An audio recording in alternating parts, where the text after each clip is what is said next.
So I really wanted to share with you a concept I have about how to correctly manage and essentially cure depression and anxiety on an everyday basis.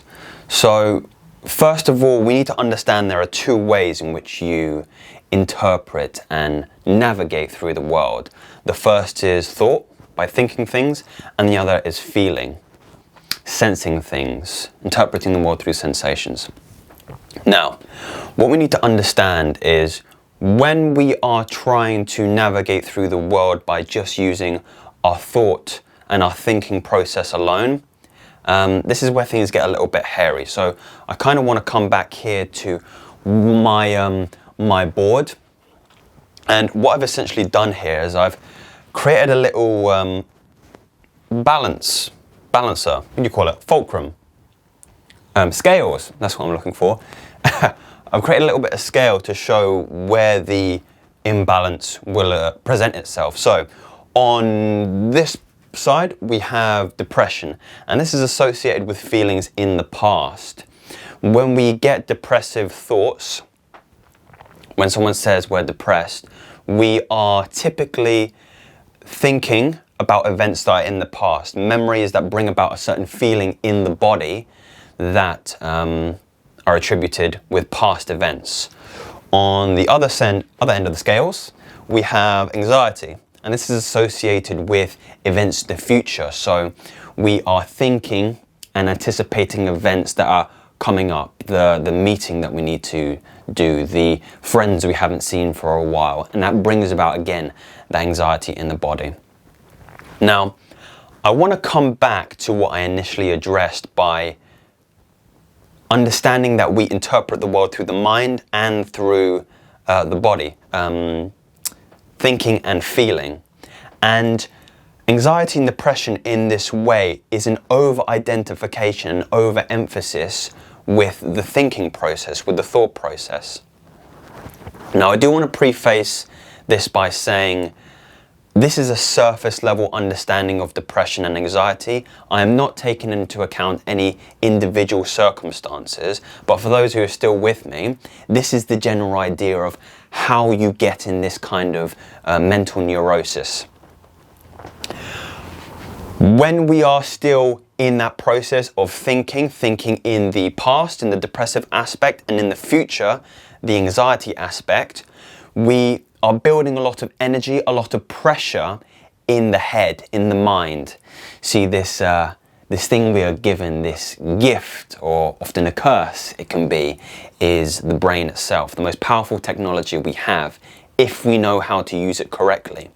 If we are too in our heads, either in the future or in the past, we miss out on our second modality in which we interpret the world, the body.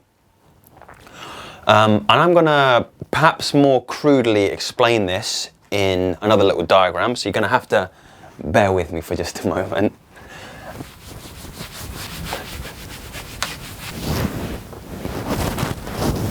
So we have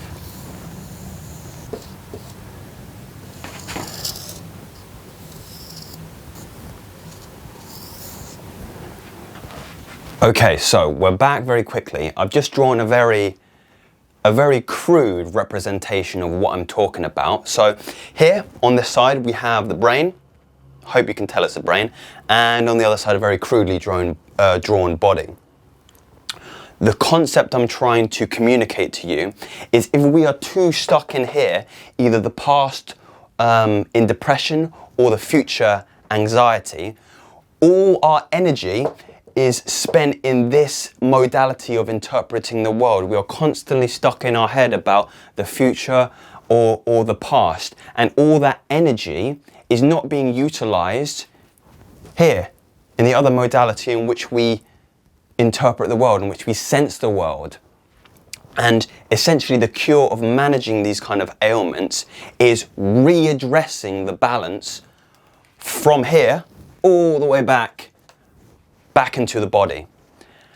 And this is why there is a constant theme among exercise for mental health, But it doesn't just pertain to exercise itself, it's physical activity, getting the energy from the brain back into the body, back into those muscles. That's why when we engage the world in things like swimming and running and even walking in nature, we are addressing the world through this other sensory organ we have, the body itself, the muscles. So essentially the cure to depression and anxiety is in the management itself. It's not a black or white, take this and you'll be fine. You need to constantly, it's a constant balancing act. And here are my scales to prove it. If we are too up here, if we are too heady, we are a very logical thinking society now. We are taught to use computers and tablets and Jesus, everyone's got their head in their phone. But you're missing out on the really good stuff in which we address the world, in which we engage with the world. And we need to really address this imbalance here and get back to the body. We need to come back home. And that is where you will find your peace and your equilibrium, by bringing that energy back into the body here. So, if this video really resonates with you, I invite you to like, subscribe, and please join the dialogue below. I would love to know your thoughts and your input.